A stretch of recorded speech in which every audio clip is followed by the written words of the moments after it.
Why are women so mean? I'm not talking about the cliques from high school. I'm talking about church groups. I'm talking about moms groups. I'm talking about HOA Facebook pages. I'm talking about your local subdivision and the cliques within those. My name is Amy Brown. I make videos about friendships, Amazon, Aldi finds, and everything midlife. So if that sounds good to you, please give this video a thumbs up and don't forget to subscribe to my channel. Today, I'm wearing pink, by the way, because if you saw the movie Mean Girls back in the day, Regina George always wore pink. And she is the ultimate mean girl. And unfortunately, the mean girls don't just stop in high school. I have found that it continues all the way into adulthood and even at retirement communities. So let's dive right in. I'm going to share a few personal stories and I'm going to share a little bit, just touch upon the research that's been done about why this happens. I am not a researcher. I'm just some lady on YouTube that you happen to be watching. But if this sounds interesting to you, then sit down and let's go ahead and talk about Mean Girls.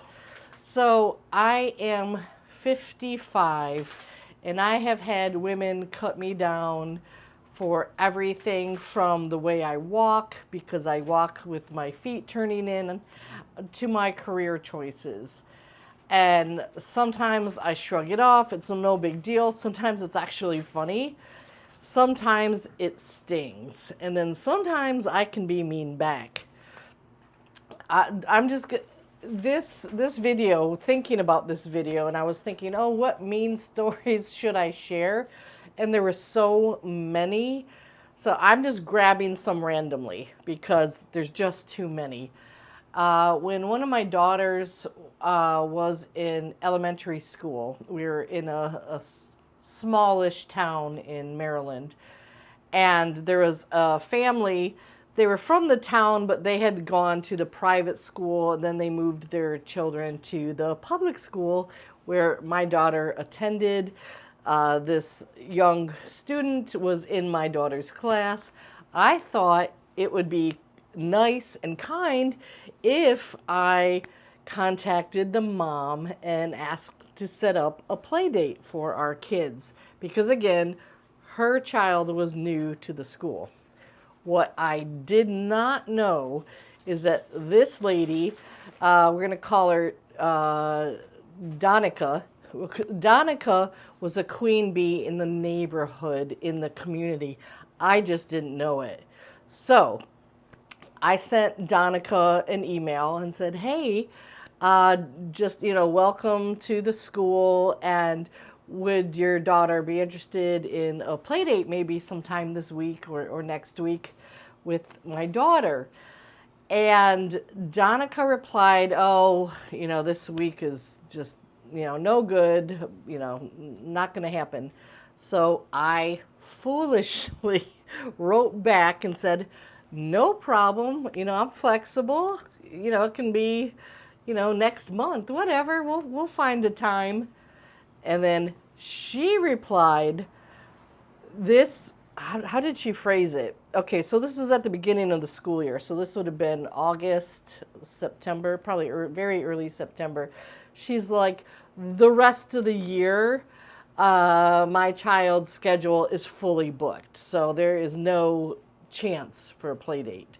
Now, this had nothing to do with my daughter, and it had 100% to do with me, because I'm not a cool mom. Never have been, never will be.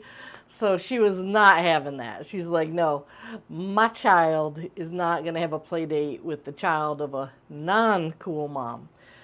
So the very next day, I saw said child get off the school bus with a buddy from their class. So the person that didn't have a single opening, magically had an opening. So that was one story that came to mind. Um, Another story that came to mind is talking about career choices. In a past life, I was an attorney and in criminal law, and at the bus stop, and then I switched to real estate and became a realtor. I thought that worked, it was more flexible than a courtroom schedule. Courtroom, there is zero flexibility. And I decided to go into real estate because I like contracts and I like detail. And anyway, that was my reasoning. So I'm at the bus stop, and it's just me and another mom, and she was a bit, I'll say uppity. Is that, can I say that, uppity? Okay, she's a bit uppity, and she said, kind of from out of the blue, "Oh, you're in real estate now. Isn't that a little embarrassing? You know, you went to law school, you're a lawyer, and now you're a realtor. Is that embarrassing when you see your friends from law school?" Ow, ouch, ouch, ouch. So yeah, that stung. That what she said to me, she was probably 20 years ago, and I still remember it. So that's another real doozy. And I'll throw out one more just to do a set of three.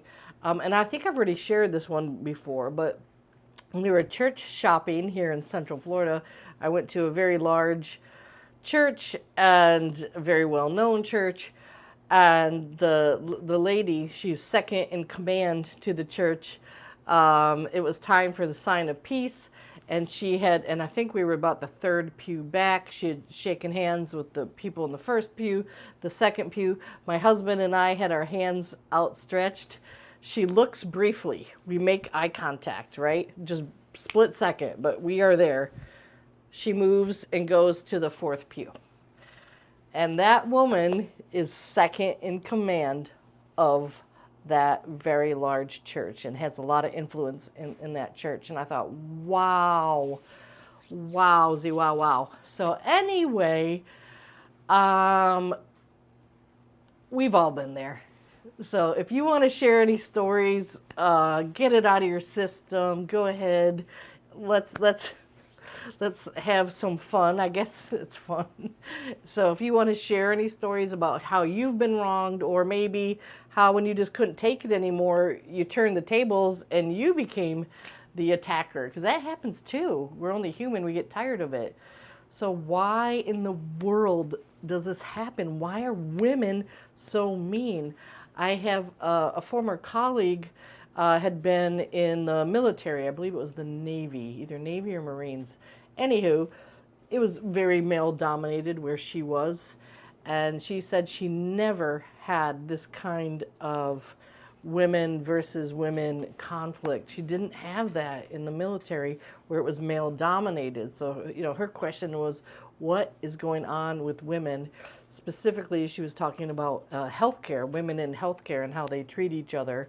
And you just do not see that in the military. That was her perception, which I thought was interesting. So, anyway, why does this happen? Well, we have competition and comparison because we're always looking at social media, we're looking at Instagram, we're looking at YouTube, and we're saying who's doing what with who. And, I see on Facebook all the time people that I'm an acquaintance with, not necessarily friends with, but I see them, going out and having, a lot of fun, and yeah, that certainly stings. Another reason I think this happens is the scarcity mindset, and I know for me this is a big one, like with friendships, jobs, attention from men, all seems to be limited. Again, scarcity. For example, if I'm friends with Susan, I don't want anybody else to be friends with Susan because Susan is my friend. And so she can't be your friend too. That's impossible, which of course we all know it's possible. But I know I have felt that way before when I have a friend. I want to just, hold them tight. And I saw this on Instagram, and I'm not going to do it justice, but if there's only one seat at the table, why not instead of pulling up, why not just pull up another chair and make more room at the table? Why do women not make more room at the table? Instead, we just claw at each other and pull each other down. Another thing, of course, is stress and midlife, which is what my channel is about, and life stages.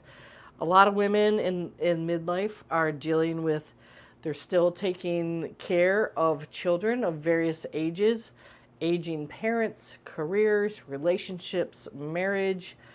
When you have stress, you have less patience, you have less kindness. And here's in the research that I read, and I just really glossed over it, I didn't take a deep dive. They were saying that women are exhausted. They're not mean, they're exhausted.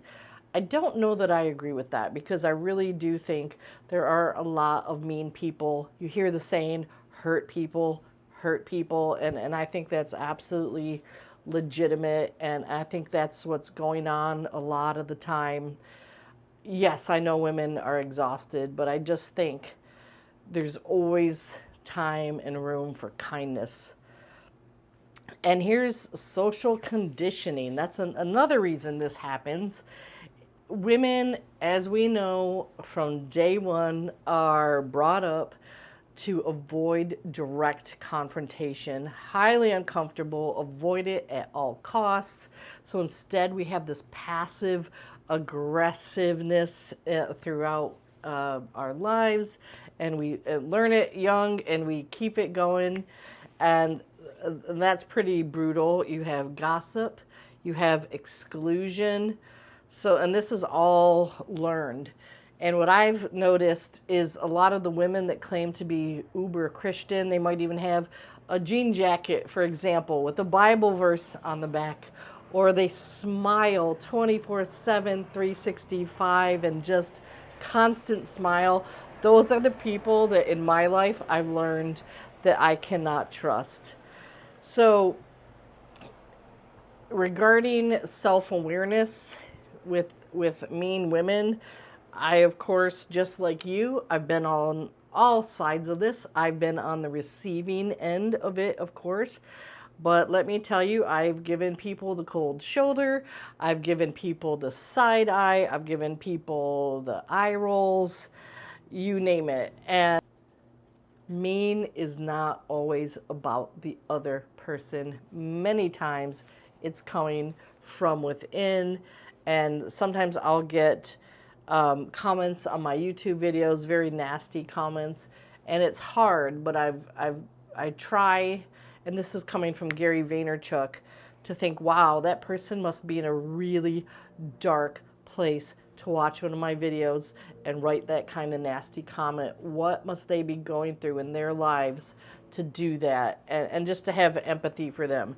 Now, that is easier said than done. I said I'm trying to do that, and I don't always succeed. So how do we break this cycle? Well, you could check yourself first and think, is my response, is that something that's going on with me, or is it her? And it's probably more about me. You could, and this is a tough one, assume that the other person is going through some stress in their lives and that the comment they made was not from malice. That's a tough one. I don't think that's 100% of the time valid, because I really genuinely believe there are real life Regina Georges out there. There are some mean people, and they're just going to remain mean. And another thing you can just do is disengage, and that relates back to the book by Mel Robbins, Let It Go. Just let it go, let them do them. But boy, that's tough. That is really tough to do. So we just get to choose how we show up when we are on the receiving end of some nastiness. So I would love to hear your story, so drop a comment. What's the meanest thing another woman or person has said to you?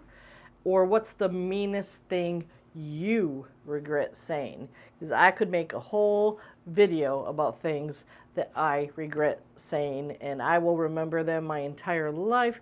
I could make a whole video on that. So let's be honest in the comments, and let's learn from each other. Thanks for watching.